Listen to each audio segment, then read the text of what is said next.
Hi, we're back. Hey, part 2 of the June update. So, we left you at Moab.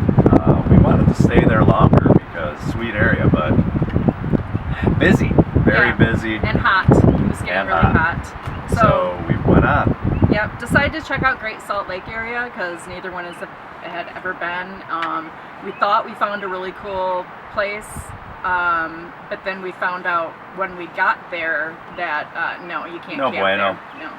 So we drove up in the mountains around there and looked at some campgrounds, but it had just rained and snowed, and they were very muddy. Yeah, there's still mud underneath the camper from that. So we decided to move on, and we actually found some BLM land right outside of Bonneville Salt Flats, and so we hauled up there for the night and went to the flats in the morning, got some cool pictures. Some silly photos and videos out at the Bonneville Salt Flats. But it's a very cool area. Yeah. And then we decided to head north and to Utah. Idaho, in fact. From Utah. From Utah? No, well, we were in Utah. We had to drive through Nevada and then up from Nevada to Idaho. And it was tempting to stop and do some casino gambling, some blackjack, but we didn't. If he said yes, I would have, but... So, yeah, we went up into Idaho.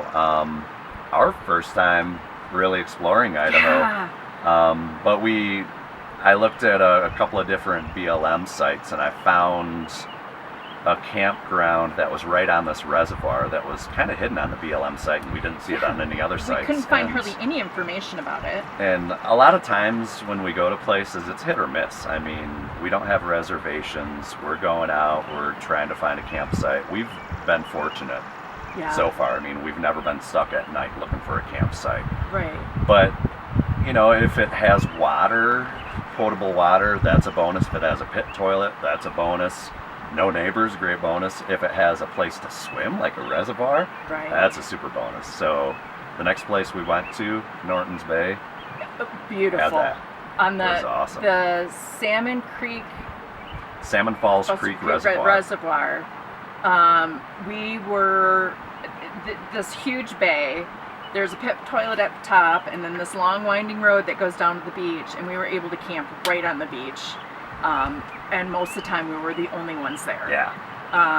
We did have this interesting gentleman come in and camp, and then we had a van lifer pull up for a night, who was very kind and had some great stories about backpacking and shared some tequila with us. His trail name was Crafty with a K. So hi, Crafty, if you ever see this. Yeah, thanks for sharing your tequila. Yeah, it was so delicious. Great talking to you. And then he had some great stories. The other guy, Bill, a local from Twin Falls. The local's called Twin. But Bill, he actually pulled up. He had a camper and a boat behind him, and he pulled up to the site where he usually camps, where we were camped. But luckily, the water was down for him. It's the lowest he's seen it in like 50 years.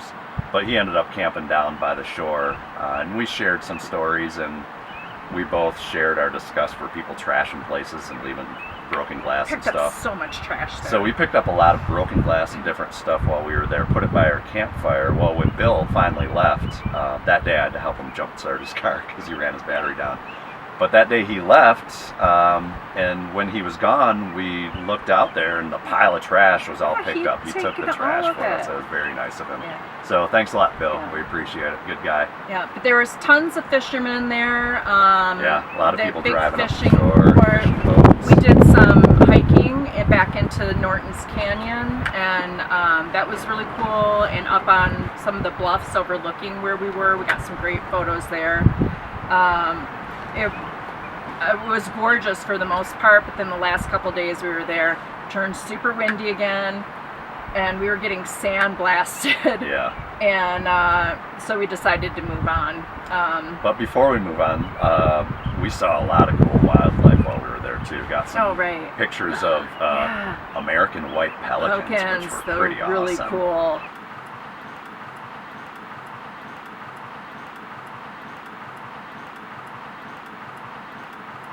Lots of birds. Saw some singing beewicks. Cliff swallows. We've seen swallows at number of places we've been at. They're very entertaining birds. Saw some turkey vultures. Been seeing a lot of them.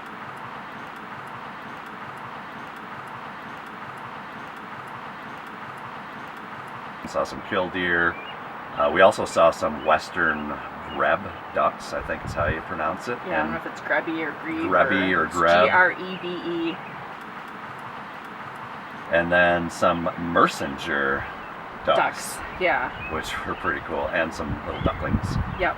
And lots of cattle moved in past couple days. Yeah, they kind of pushed us out. There. It was funny when we were packing up, they all kind of came up like right at the edge of where we were camping, and this was weird. I've never seen this before, but we were dumping our dishwater in an old fire pit. They started eating out of that fire pit. Yeah. Just crazy. But then, you know, as soon as we pulled out of there, they took over our spot. Yeah, they were ready for us to get out. And when we were there, we also drove into Twin Falls and went to Shoshone Falls, which was amazing. There's a bike trail from the visitor center. Saw some Evel Knievel stuff. Apparently, yeah, he tried to jump over the Snake River at one point. Yeah, did a drive up to Shoshone also, and checked that out. And Shoshone are like the Niagara Falls of the West, is what they call them, and they're pretty spectacular. Really high, very, very, very beautiful.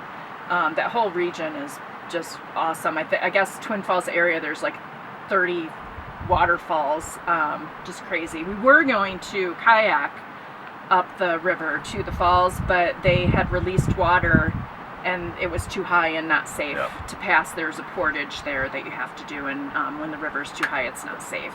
And there's also a suspension bridge that goes right through town over the river, and they do base jumping off this, which is what we were told, one of the only suspension bridges that you can base jump off of.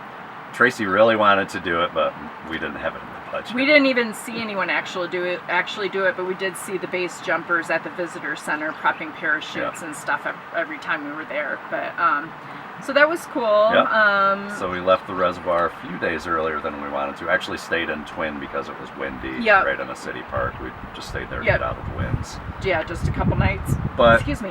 A couple of mornings later, we anxiously left at the crack ass of dawn, and we headed north and east a little. And we had a couple of BLM sites picked out. The first one we drove through was pretty packed with people, and it was close to the road, so we drove on to the next one, and another score. Nobody camping there. There was actually one designated campsite, and it was right over this riverway called Moonstone. Landing, and it was at the top of Magic Reservoir, which the reservoir was really low. Actually, the year before, it was so low that it was down to 4 or 6% in June, and they closed it and had to do fish rescues and everything. I think it's a little higher now, but not high enough to where the area that we were had enough water. There was actually a boat ramp there, and they didn't even have the dock down into the water because the water was so far away. So we were at a river that fed into the reservoir, basically. But there's some cool sounding birds there, too. Yeah. Holy crap, there was one, I swear it was from Star Wars. It was just making this really wild bird call. And little tiny yellow evening primrose everywhere. Just everywhere. It was gorgeous. Yeah, just beautiful spot. We talked about staying there another night, but we moved on next morning because the winds were going to pick up again the next day, so we wanted to have a good windless travel day. And made our way up 93. An hour into the drive, we stopped at Craters of the Moon, which is a national monument. Yeah, did a ranger-led hike there out to Indian Cave, which is a lava tunnel. Very cool area. And then stopped and had lunch. And also there's another cone something that we hiked to the top of to get like 360 views of the crater. That was really cool. It's right here, Tracy. It is Inferno Cone is what they call it. Yeah. We hiked to the top of that for a great view. And there's a lot of lava tunnels in this park. I think it's 750,000 acres is the size of the park. And the ranger said during our tour that there were like something like 700 known discovered tunnels, but they're still discovering every year. He also said there was only like 25% of the park was surveyed. Yeah, that's crazy. Like, it's because it's so huge, it's taking them, you know, they don't, it's costly to survey, so. Yeah. You know, they said, in fact, the ranger last year found a bunch of lava tubes that they didn't know about previously, so. Yeah. Cool park, and Yeah. it was a result of the Great Rift. Look that up. Started about 15,000 years ago, and the newest tunnel or volcanic formation was from about 2,000 years ago. But yeah, check out Craters of the Moon. Very cool place.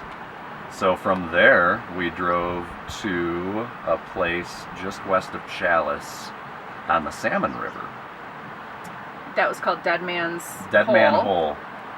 BLM free. Free, with water and toilet. Yeah, talk about a super bonus. Yeah. And it was right on the Salmon River, which was flowing fast and dirty when we were there. But it was still a great sight. And we saw lots of wildlife right from our campsite. Holy crap. One morning, I actually got up before Tracy and I was out enjoying my coffee. And up from the river, this buck walks, and then he hopped off and hopped across the street. Saw bighorn sheep. Yeah, we saw 3 bighorn sheep, and one of them was like 30 feet from American bald eagle. Yeah, Rob got a great picture of that. Yeah, they were like right close to each other. What else? I saw a pronghorn one day too. Yeah. So lots of wildlife and around lots there. of birds. Great. Blue heron. Some geese. The river was high and very fast, and that Saturday was actually supposed to be salmon opener, and there was hardly anyone there because it was just muddy and it wasn't great yet. One of our camping neighbors said that hill up there is just going to be dots with people. Yeah, and the parking lot would be full, and there was like one other fisherman that showed up. Maybe, yeah. But yeah, he was an interesting character. Ask us about him later. We'll talk about that. Not gonna talk about that on here. But great views. Just overall, it was a great place to camp. And yeah, that's where we were gonna tape our update, but we ended up taping Ben got here. windy and stormy. So we actually drove to this area a day or two ago because we were going to do a hike up in the mountains, and we drove by this campground and checked it out, and we're like, hey, let's go back there, pack up the camper, and come back here. So that's what we did. And now we're here at this beautiful place. Which is amazing.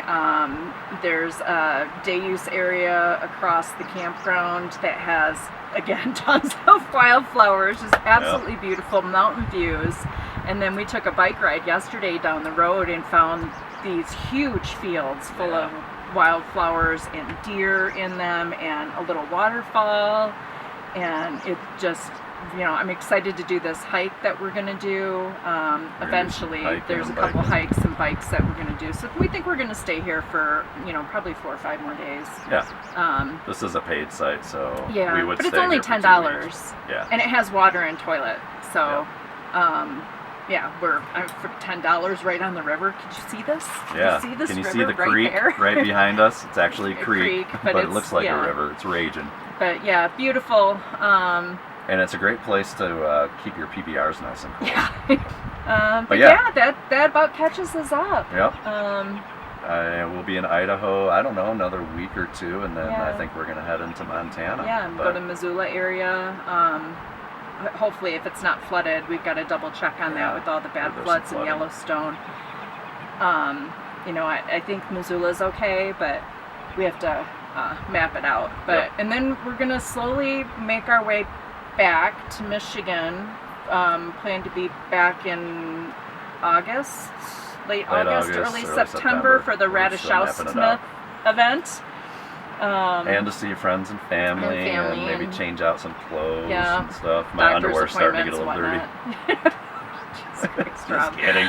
But anyway, we love you guys and we miss you. We do. And, we truly do. Yeah. But we're having a lot of fun. Yeah. I guess that's it. That's it. Yeah. That was short, wasn't it? Yep. Okay, everyone. Bye. Love you all. Peace out.